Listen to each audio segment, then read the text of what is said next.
C'est un nouveau sommet France-Afrique cette année, qui se tiendra en juillet de l'année prochaine à Montpellier. Comme vous le savez, cette ville a un long historique avec l'Afrique. Elle accueille le CIRAD, l'université Supagro, qui forme depuis déjà des décennies de nombreux étudiants africains dans le domaine de l'alimentaire et de l'agro-industrie et de l'agriculture. Il y a aussi l'IRD, qui est également présent à Montpellier depuis de très nombreuses années, et qui travaille sur les maladies tropicales, sur les maladies rares, et qui travaille également sur la lutte contre la pauvreté et sur le changement climatique. Donc toutes ces raisons étaient assez normales et assez logiques d'amener les autorités françaises à décider de recentrer ce sommet de Montpellier sur une ville comme Montpellier. Alors, cette rencontre, effectivement, se tiendra sans chef d'État. C'est la volonté du président de la République et elle sera exclusivement centrée sur des acteurs qui portent aujourd'hui, nous l'espérons en tout cas, le renouveau de la relation Afrique-France. Le président de la République souhaite, à cette occasion, partager des moments et de longs moments, et les moments principaux avec la jeunesse, que ce soit dans les domaines de la politique, des sciences, de la société civile, du sport, qui est très important pour le développement de l'Afrique, de la culture, mais aussi des questions économiques et notamment de l'entrepreneuriat. Donc c'est une nouvelle formule qui marque sans nul doute un changement par rapport au passé et qui marque aussi un effort de volonté de régénérer un petit peu et de recentrer sur les liens humains entre la France et l'Afrique. À travers ces échanges et les rencontres qui se tiendront, ce nouveau sommet Afrique-France a vocation, je dirais notamment, je dirais presque principalement, à incarner le renouvellement de la relation entre la France et l'Afrique. C'est très important, le président de la République y tient beaucoup, et c'est ce qu'il a esquissé lors de son discours de Ouagadougou en novembre 2017. Il veut là matérialiser et très concrètement mettre en œuvre. Alors l'événement comportera plusieurs temps forts, mais l'un qui sera notamment, bien sûr, présidé par le président de la République et qui écoutera, et qui sera là pour écouter, débattre avec la jeunesse africaine et franco-africaine, ne l'oublions pas, autour des deux thèmes qui sont encore au centre le pivot de aujourd'hui de notre coopération avec l'Afrique, qui sont la jeunesse qui entreprend et la jeunesse qui se prépare à la relève générationnelle et politique. Car il ne faut pas oublier que nous sommes là aussi dans un moment d'étape très important de régénération des classes et de la classe politique en Afrique. Je dirais que la France partage depuis très longtemps, depuis des siècles, une histoire et un destin avec l'Afrique. Ce n'est pas le cas de nombreux autres pays. La France aujourd'hui est un pays qui, pourrait-on dire, de créolisation. C'est le terme que le président de la République a prononcé dans son interview à Jeune Afrique, mais c'est véritablement ça. C'est une France de créolisation, de métissage, comme aucun autre pays en Europe aujourd'hui ne connaît. C'est le seul pays en Europe également à connaître une telle intégration africaine. Tout le monde pourra le noter et tout le monde pourra le constater. Et comme le rappelait encore une fois Emmanuel Macron lors de son entretien, je dirais qu'on le veuille ou non, c'est un fait, la France a une part d'Afrique en elle. C'est une réalité que nous vivons tous au quotidien. Et nos destins sont par définition liés. L'imbrication culturelle qui existe en France et dans notre pays avec l'Afrique est une évidence. Elle a transpiré, elle a infusé au quotidien dans nos vies. Et il y a également des éléments très objectifs. 250 000 étudiants africains en France aujourd'hui, de tout le continent, de pays francophones, mais également de pays non francophones. Ces étudiants, ces jeunes sont bien le témoin de cette relation qui est tout à fait spécifique entre l'Afrique et la France et qu'aucun autre pays réellement ne peut nous disputer ou tout au moins nous contester. À partir de là, il y a une réalité. Aucune autre puissance étrangère ne peut se prévaloir de cette relation spécifique que nous avons avec l'Afrique. C'est une proximité de communauté, je viens de le dire, et donc par définition de destin également. C'est sans doute la raison pour laquelle notre pays fait si souvent l'objet d'attaques injustifiées, souvent et généralement mensongères, fake news, comme on dit.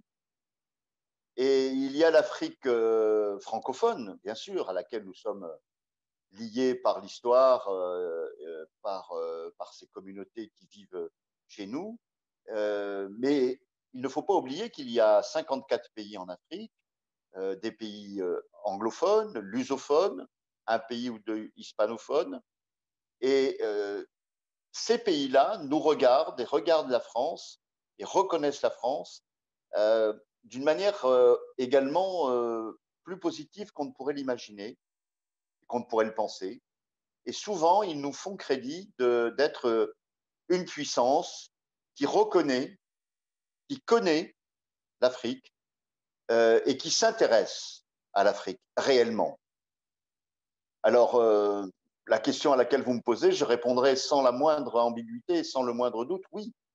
La France se distingue sans nul doute des autres puissances pour tous les motifs que je viens d'évoquer et par un engagement quotidien résolu par ses projets de coopération, par ses financements, par son engagement politique. Et elle consacre à cet égard beaucoup de moyens à soutenir la jeunesse africaine. Et je crois que le travail que nous avons à faire, c'est bien de montrer aujourd'hui ce que représente la corrélation entre l'Afrique et la France. Alors, en premier lieu, je crois qu'il faut rappeler que la France agit en Afrique dans le domaine de la santé depuis des décennies. Elle n'a pas attendu le Covid-19 pour agir dans un domaine aussi fondamental que la santé. J'en veux pour exemple l'Institut Pasteur, qui aujourd'hui est présent dans 7 pays d'Afrique de l'Ouest et d'Afrique centrale, et qui est à Madagascar, et qui aujourd'hui est inscrit dans le paysage de ces pays et de ce continent comme un centre de recherche, des centres de recherche dédiés à l'Afrique.